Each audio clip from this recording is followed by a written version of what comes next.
Hello friends, आज हम इस वीडियो में देखने वाले हैं एक ऐसे टॉपिक के बारे में जो आपको हेल्प करेगा स्टॉप लॉस और टारगेट लगाने के लिए इंट्राडे और स्विंग ट्रेडिंग में। उस टॉपिक का नाम है डेली वोलेटिलिटी और इसे हम हिस्टोरिकल वोलेटिलिटी भी बोलते हैं। अगर आप यहाँ पे देखोगे कि रिलायंस की जो वोलेटिलिटी है वो है 1.43%। अगर मैं यहाँ पे कोफोर्ज ले लूँ तो इसकी वोलेटिलिटी निकलेगी 2.15%। पावर ग्रिड देख लेते हैं, उसकी वोलेटिलिटी है 2%। टाटा मोटर्स देख लेते हैं, उसकी वोलेटिलिटी है 1.84%। अदानी पोर्ट देख लेते हैं, उसकी वोलेटिलिटी है 2.98%। तो हर एक स्टॉक की वोलेटिलिटी अलग अलग होती है। तो ये है वोलेटिलिटी, हमें ये बताती है कि ये पर्टिकुलर कोई स्टॉक ना परसेंट ऊपर या नीचे जा सकता है। अब जैसे कि यहाँ पे अगर आप 3% की वोलेटिलिटी है अदानी पोर्ट में, अगर आप अपने स्टॉप लॉस को उससे कम रखोगे तो आप उसके अंदर में स्टॉप लॉस हिट होने के चांसेस बहुत ज्यादा हाई है। अगर मैं अभी बात करूँ रिलायंस की तो उसमें 1.43% की वोलेटिलिटी है। इसके अंदर में आप अगर 3% का स्टॉप लॉस रखोगे तो वहां पे आपके स्टॉप लॉस हिट ही नहीं होगा इंट्राडे में। यहाँ पे आपको स्टॉप लॉस जो है छोटा आप रख सकते हो, वहां पे आपको स्टॉप लॉस बड़ा करना पड़ेगा। अदानी पोर्ट में अगर मैं टाटा मोटर्स देखूँ तो यहाँ पे वोलेटिलिटी है 1.84% की, तो यहाँ पे आपको स्टॉप लॉस जो है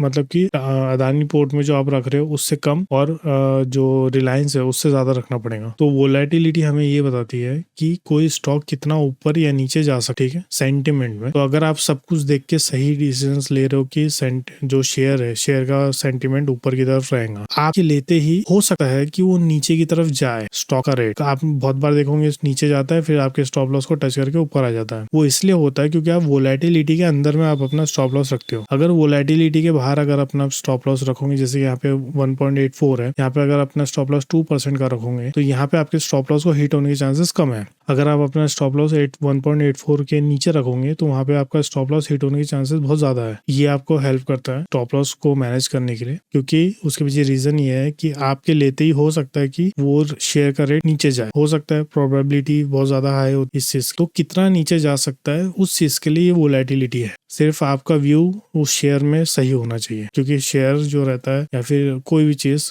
वो एक स्ट्रेट लाइन में ऊपर नहीं जाना है तो जिगजैग करके ही जाएंगी। अगर आपने यहाँ पे भी लिए हो तो यहाँ पे आपके लेते ही अगर वो गिर भी जाता है तो फिर आप यहाँ पे एग्जिट ना हो जाए, उसके लिए आपको ये वोलेटिलिटी के कंसेप्ट को समझना पड़ेगा और उसके हिसाब से स्टॉप लॉस को लगाना पड़ेगा। अब यहाँ पे प्रॉफिट भी आप इस तरीके से सेट कर सकते हो कि कोई स्टॉक अगर समझ के चलती है ऊपर आप सोच रहे हो तो आप मैक्सिमम इतना ही टारगेट पकड़ के चलो। अदानी पोर्ट में अभी हमने देखे तो उसमें 3% की वोलेटिलिटी है, तो वहां पे अगर आपको 1% का प्रॉफिट दिखा भी रहा है तो आप उसमें और रुको। वहां पे आपके पास में टारगेट, मैक्सिमम टारगेट आपको 3% होना चाहिए। अगर आपने सही जगह पे बाय करे हो तो यहाँ पे आपका टारगेट 2% मैक्सिमम होना चाहिए। टाटा मोटर्स के अंदर, रिलायंस के अंदर 1.5% मैक्सिमम होना चाहिए। तो वोलेटिलिटी बहुत इंपॉर्टेंट कंसेप्ट है जो आपको हेल्प करेगा इंट्राडे के अंदर में या स्विंग ट्रेडिंग के अंदर में अपने स्टॉप लॉस और प्रॉफिट को मैनेज करने के लिए। इसका मतलब ये भी नहीं है कि कोई स्टॉक 2% से ज्यादा जाएगा नहीं, जा सकता है, ठीक है, न्यूज बेसिस पे वो जा सकता है। कोई और अच्छी, कोई दूसरी तरफ में कोई